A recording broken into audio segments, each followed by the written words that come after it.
राष्ट्र धुन, राम धुन एवं युवा भारत की हिंदी धुन, इतनी चीजों की प्रेरणा आपको कहां से मिली? देखिए, जैसे मैंने पहला बच्चों से बताया, तो राष्ट्र धुन तो इसलिए है कि आप जिस जगह पैदा हुए हैं, अगर उस पर आप गर्वित नहीं हैं या उसके विषय में सोचते नहीं हैं, तो उस मिट्टी को ये रहेगा कि मैंने कैसी संतानें पैदा की। आज आपकी पहचान क्या है? और यहां तो फिर भी आपकी कानपुर की पहचान है। कानपुर तो वैसे भी ज्ञानियों की जगह है, मतलब हर चौराहे पे ज्ञान उपलब्ध है। कानपुर में आप चले जाइए, और हाँ, मतलब कानपुर का आदमी बातचीत करते में आपको ये आभास करा देता है कि बोल लो पर पता हमें है। ये कानपुर की विशेष स्थितियां हैं। जैसे कानपुर का कोई आपका मित्र आपके यहाँ भोजन पे आया, आप उसे खाना खिलाओ, उसके बाद आप पान खिलाओ, तो वो पान खा तो लेगा, लेकिन वो एक बार ये जरूर कहेगा कि हमारे कानपुर में गुरु, तो वो बताना चाहता है कि तुमने जो खिलाया ये घास थी, पान हमारे यहाँ ही बनता है। ऐसे ही लड्डू के बारे में या किसी के बारे में। तो जैसे आप कानपुरिया होने पर गर्वित हैं, मंडी खुली बजाजा बंद, झाड़े रहो कलेक्टरगंज, जैसे आप कानपुर के होने पर आपको अच्छा लगता है ना, अच्छा लगता है हम कानपुर के हैं, कानपुरिया हैं। और आप ही को नहीं, दिल्ली में भी मैं देखता हूं मीडिया हाउसेस में भी जो कानपुरिया हैं, एकदम अलग पता चलता है कि ये कानपुर के लोग हैं।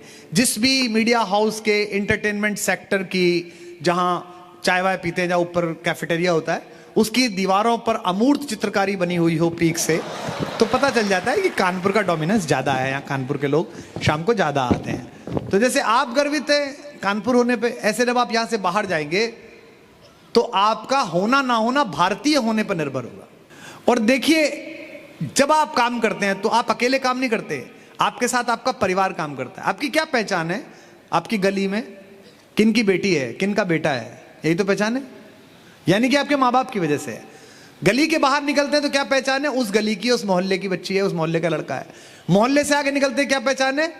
ये कानपुर के लड़के हैं, कानपुर की लड़कियां हैं। जब आप इलाहाबाद यूनिवर्सिटी जाएंगे, बीएचयू जाएंगे, आईआईटी जाएंगे, यहां से जाने के बाद क्या पहचान होगी? भारत की पहचान है। स्विट्जरलैंड की जो ट्रेन है, उसमें पड़ोस में बैठा हुआ आदमी आपको कुर्ते पजामे में आपसे पूछता है कि from which country you are.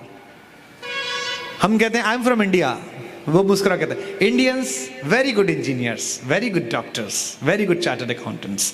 ये पहचान मैंने नहीं बनाई, मेरे घर में कोई इंजीनियर बड़े भाई के अलावा नहीं है, वो भारत में है, कोई डॉक्टर नहीं है। ये उन लाखों करोड़ों लड़के लड़कियों ने बनाई जो दुनिया में गए और उन्होंने अद्भुत काम किया और ये प्रशंसा हासिल की इस देश के लिए। तो पहली तो हो गई राष्ट्र धुन, यानी कि आपका होना अगर आपके समाज को, आपके धर्म को, आपकी जाति को, आपके मोहल्ले को, आपके स्थान को और आखिर में आपके देश को गौरवान्वित नहीं करता, तो आपके होने में थोड़ी कमी थी, आप थोड़े कम हुए। मतलब प्रकृति ने आपको कच्चा ही उतार दिया, अगले जन्म में कभी प्रतीक्षा करनी पड़ेगी। पहली तो ये हो गई। और तीसरी है हिंदी की धुन। वो हिंदी इसलिए क्योंकि अंग्रेजी अच्छी भाषा है, मुझे बहुत प्रिय है, लेकिन मुझे अब भी ऐसा लगता है कि अंग्रेजी या कोई भी भाषा कितनी भी अच्छी हो सकती है, हिंदी से मीठी मेरे लिए नहीं हो सकती। वो बड़ी मनहर है। इसे यूं समझिए कि वहीदा रहमान कितनी भी खूबसूरत हो, मेरी मां से सुंदर नहीं हो सकती। मेरी मां सबसे सुंदर औरत है मेरे लिए। अगले प्रश्न पर आते हैं। बच्चा लिखता है, मैं अभी हाई स्कूल में हूं, मैं हिंदी को राष्ट्र शक्ति के रूप में देखता हूं, साहित्य में जाना चाहता हूं, परंतु माता पिता की मानसिकता को कैसे बदलूं जो अंग्रेजी और गणित को ही महत्व देते हैं?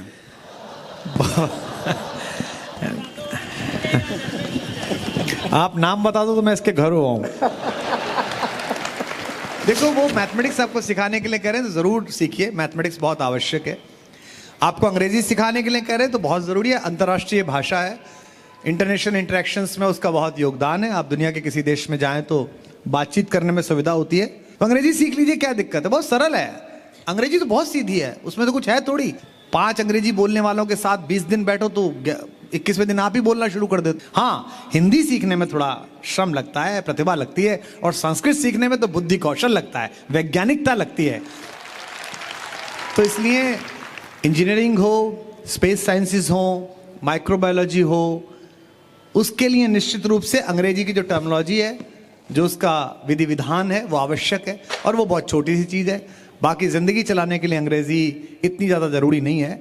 आप अच्छा स्कोर करेंगे, अच्छा काम करेंगे, माँ बाप की चिंता सिर्फ आपकी आजीविका को लेकर रहती है। मेरे पिताजी को भी ये चिंता नहीं थी कि मैं इंजीनियर नहीं बना तो क्या होगा। उनको ये लगता था हिंदी में रोटी कैसे मिलेंगी, हिंदी में जिएगा कैसे, हिंदी में कैसे आगे काम कैसे रहे, हिंदी के गीत पढ़ के कैसे आगे, कविता सुना के कैसे आगे बढ़ोगे। तो ये उनको लगता था। संयोग से वो एक बैरिकेड टूटा है। हिंदी के लेखक इस समय समृद्ध है। हिंदी के कहानी लिखने वाले, उपन्यास लिखने वाले जितने नए बच्चे हैं जो आ रहे हैं, उनकी एक एक कहानी करोड़ों रुपए में बिक रही है, फिल्में बन रही हैं सब में।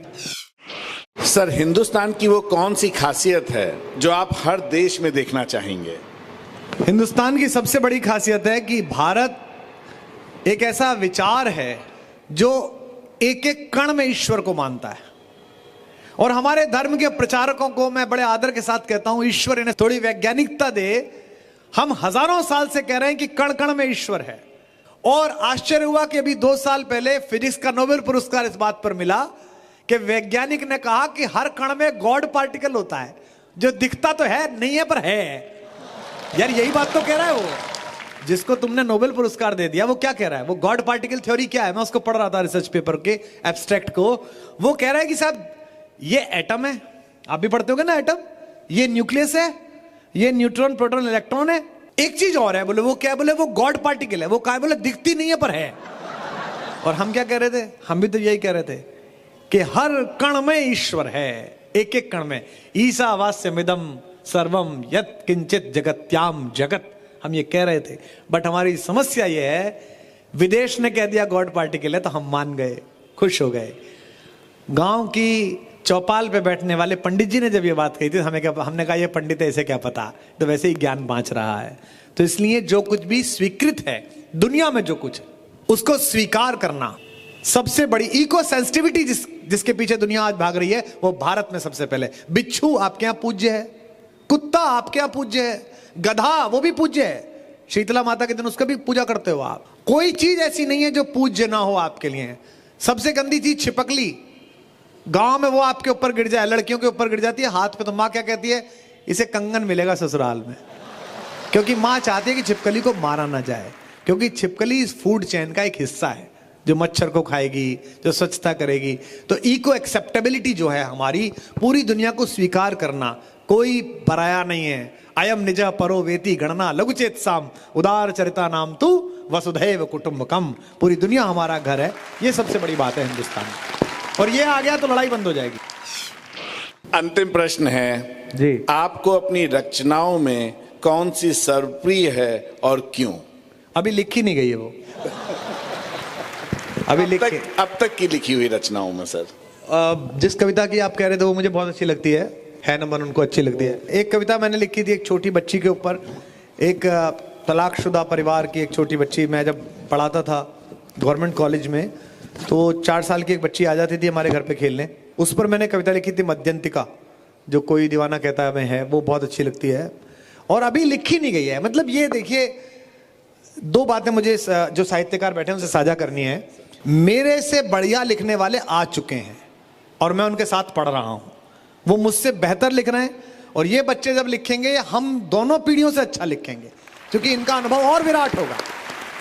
क्योंकि एक बात हमारे टीचर्स भी समझ लें और पुराने लोग भी समझ लें, और इस पर आपकी तालियां उठें, इनकी चाहे कम उठें, जो पेड़ नए पत्तों की अगवानी से इंकार कर देते हैं, उन पर बसंत नहीं आता, वो ठूंठ बन के खड़े रहते हैं, उनकी तरफ कोई नहीं देखता। ऐसे पेड़ों पर कोयल नहीं बैठती, गिद्ध बैठता है और कौवे बैठते हैं।